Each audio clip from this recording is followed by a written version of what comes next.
This is the third book in my Shelter Spring series, and they are very loosely based, but they do have continuing characters. So each is a standalone book, but there are characters that pop in and out. A couple of older people and some. I see the hero and heroine from previous books coming up in these books. So this story is the story of Holly, who was a friend of the two heroines in the other first two books. And she's a single mom. Her husband basically left her for another woman. They have a daughter who has Down syndrome. And so she's 5 years old, this daughter is. And so Holly is having sort of to deal with Christmas as a single mom. This is their third Christmas, without her husband. He left 2 years earlier, but right before Christmas. So they've had three Christmases without him. And he's coming back to town to go to his sister's wedding. His sister asks Holly to do the flowers for the wedding. She knows she's going to have to be there. Her daughter's going to be a flower girl in this wedding. She knows she's going to have to deal with this holiday wedding. And so she's looking for a date. So it's a fake dating story. She ends up finding there's a brother of a friend of hers who comes to town to help his sister with something. And she asks him to kind of be her plus one at this wedding that she knows she has to go to. So they form a friendship, sort of an unwilling friendship between the two of them. He's a wounded helicopter pilot who is trying to get back healthy enough to get back to his unit.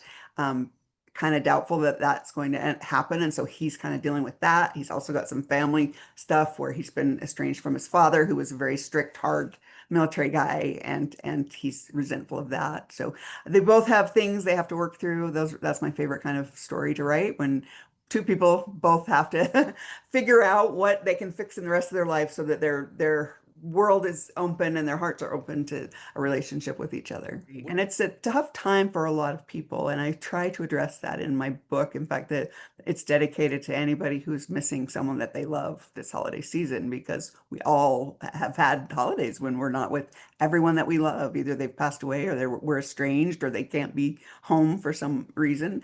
And so it's a difficult time. It can be really emotional time. And so my books, I've had them called comfort reads, especially my Christmas books. I love that, because what other time do we need comfort as much sometimes during the holiday, when there's so much going on? We just need an escape for a little while from all the appointments and the parties and and again the family trauma that some of us have to deal with leading into the holidays. And so I love writing those. This is like my 24th Christmas book. So sometimes you think, well, how can I write another Christmas book when I've done every possible town celebration, every possible, snow playing in the snow kind of scene? But the characters are different, and so the story will be different because they're dealing with different situations, and they've got different, conflicts and different traumas between them that need to be resolved before they can have their happy ending. So I love writing them, and I think it's a good fit for my voice. My books are about people learning to care for each other. They're about community. They're about,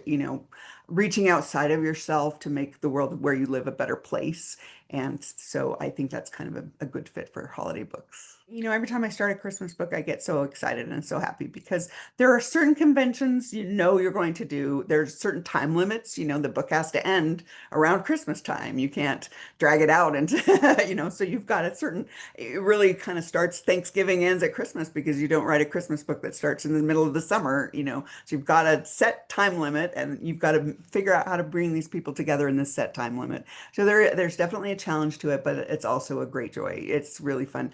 I love reading Christmas books, and so I think that that's, part of the reason that I love writing them. Every Christmas season, I look forward to new books, new holiday books that will help me get in the mood. And I start reading them in, October because I like to.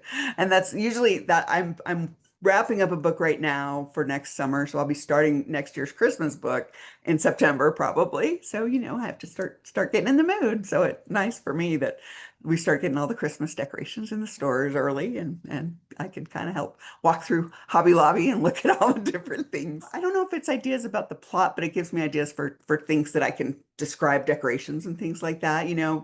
I like to go to Christmas events. That does give me ideas. Christmas concerts and Christmas, musicals and plays and things like that, because that does help me sort of think about, okay, how can I bring this same vibe that I'm getting here at this celebration to my own writing?